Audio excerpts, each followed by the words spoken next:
Hey everybody, Michael Snyder, Pacific Northwest Weather Watch. Today is March 17th, and right now we are looking at the infrared satellite imagery. See BC, Washington, Oregon. Check out the ridge of high pressure, hoping to keep things nice and clear in the storm systems away. Just some wispy high clouds moving across the area, but we've got a big pattern change coming up here, and we're really going to feel it by the time we get towards the end of next week here. We'll dive into some of those details as we go through the video this morning, but we have been setting some daily record highs out there. We may do so again today for some locations as much of the region experiences above normal temperatures.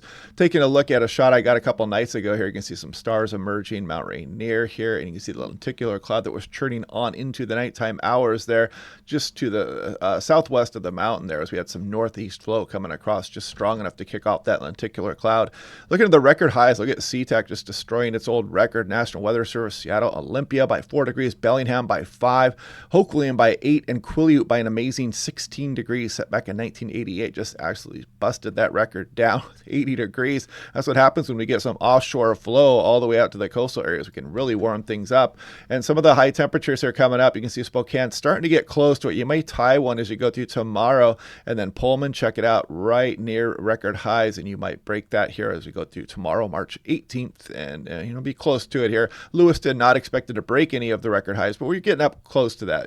Pretty warm overall pattern here for much of the region. And here's the warming trend through Tuesday, and then cooler. So check out Yakima, 71, 72, 74, and then you start to feel the cool down here as you go towards the end of the week. You can see Pendleton, something similar there as well, 74. Probably Tuesday being the warmest day here across much of the region. You can see Walla Walla checking in at 71, Ellensburg at 71 also, and Ben 70 on Tuesday, 71 tomorrow, and 65 today. You can also see the spring equinox is Tuesday, March 19th at 8:06 p.m. Pacific Daylight Time for those of you guys who celebrate that. Now, taking a look at the GFS and the European's on the left, the GFS is on the right here, and you can see the ridge of high pressure dominating our weather here as we go through probably at least Tuesday, and then we start to change things up at least west of the Cascades for Wednesday, and maybe one more warm day Wednesday, and then we start to cool things down east of the mountains also, as you see the troughing kind of setting up shop here as we have this ridge developing all the way up across Alaska and driving that north flow back here down across the Pacific Ocean, and that's going to help continue the troughing as we go on in towards the end of this week. Now, looking at 850 millibars, 5,000 feet, there's the big, the very warm temperatures aloft at 5,000 feet. Going to stay with us here probably through at least Tuesday, and then we start to break down that ridge and we bring the troughing back in here. You can kind of see a spin in the atmosphere off the coastal area. Still some timing differences here, and the European wants to bring a bit more chilly air down across British Columbia and spill it out versus the GFS and keep that troughing going. We may start to pile up a little bit more mountain snow as we go towards the end of the weekend as well. It's going to be big changes incoming. And if you want a nice, affordable home weather station, it's always much more fun, even on like days like yesterday when you're watching record high temperatures. It did pretty well yesterday. It hit 74 degrees at my house, and I'm just west of SeaTac, so it sniffed that out pretty well. It stores all the data for you in the cloud. It's got a great smartphone app, lightning detection system with it as well. So click on that link down below if you want to save 10% off.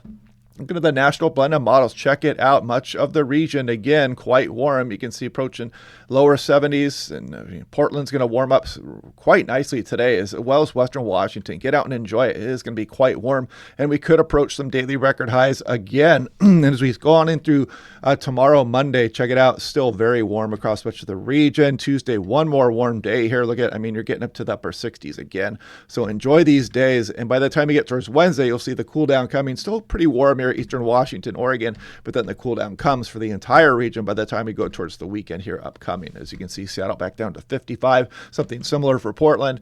If we look at SeaTac here, 74 degrees, again, the record high there, and we broke that record back in 1947. We're going to get close again today, so we'll be watching that thermometer as we go through the day today. The record high today is 71 degrees, and we tied a record high there at Pullman, Moscow Airport in eastern Washington. Quileute, again, just absolutely destroying its record high. Now it's at 80 degrees back in for 2024, just destroying that old record. I think it was back in 1988.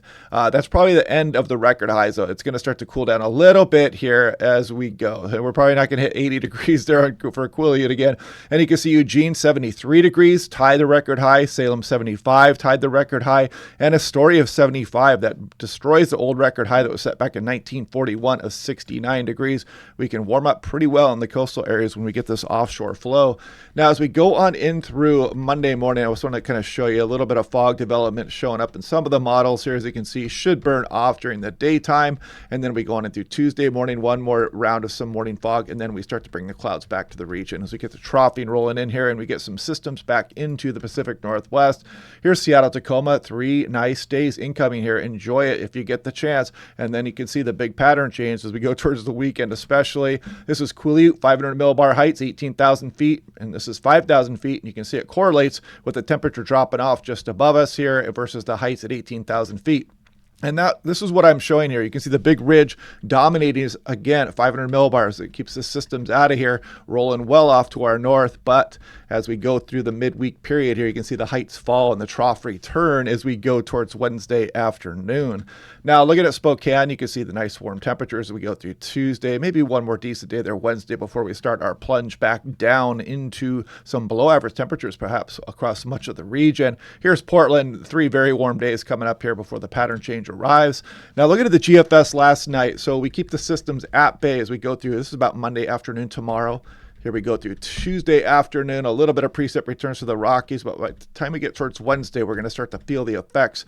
BC, Western Washington, as we go through the week here, we're going to continue to spin some of these systems and some of these impulses back across the region here, kind of keeping the showery pattern as we go all the way into the weekend, potentially all the way on into the following week here, and then maybe some additional systems after that.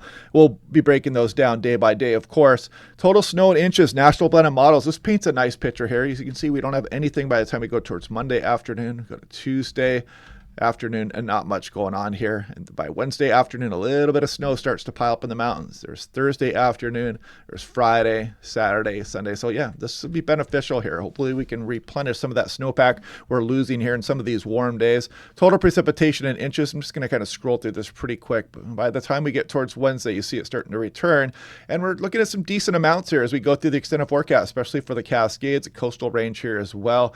And, you know, the Willamette Valley picking up some pretty decent amounts here. You can see the rain shadowing there northeast of the Olympic Mountains and, of course, east of the Cascades. Now, looking at the snowpack, it is starting to decline a little bit here over the last couple of days, but still doing quite well across Oregon. We're going to do some more damage to that over the next few days, but then we have the chance to replenish that as we go through the end of the weekend on into the weekend. Here's the 6 to 10 day. We got below average March 22nd through 26th, much of the Pacific Northwest. Above average precipitation here as the storms return, 8 to 14 days, something similar all the way through March 30th, and above average signal here through the end of the month also. So yeah, hopefully you guys get a chance to get out and enjoy this weather here. It's been quite nice. I mean, I'd opened the windows there yesterday. It was getting pretty warm in the house. Going to kind of do something similar here again today. I don't know, we're going to get to 74 for Seattle, for example, but we are going to warm up quite nicely here from much of the region yet again, and some daily record highs are likely to fall. But anyway, we'll continue to break this down as we go through tomorrow. We'll start to watch those systems a bit more in detail as we get closer to them, but definitely looks like that troughing is returning as we go through the mid and end portion of the week coming up. Hopefully that brings some nice mountain snows, and hope you guys are liking these videos. Click like and subscribe. We'll do this again tomorrow, and I will talk to you guys then.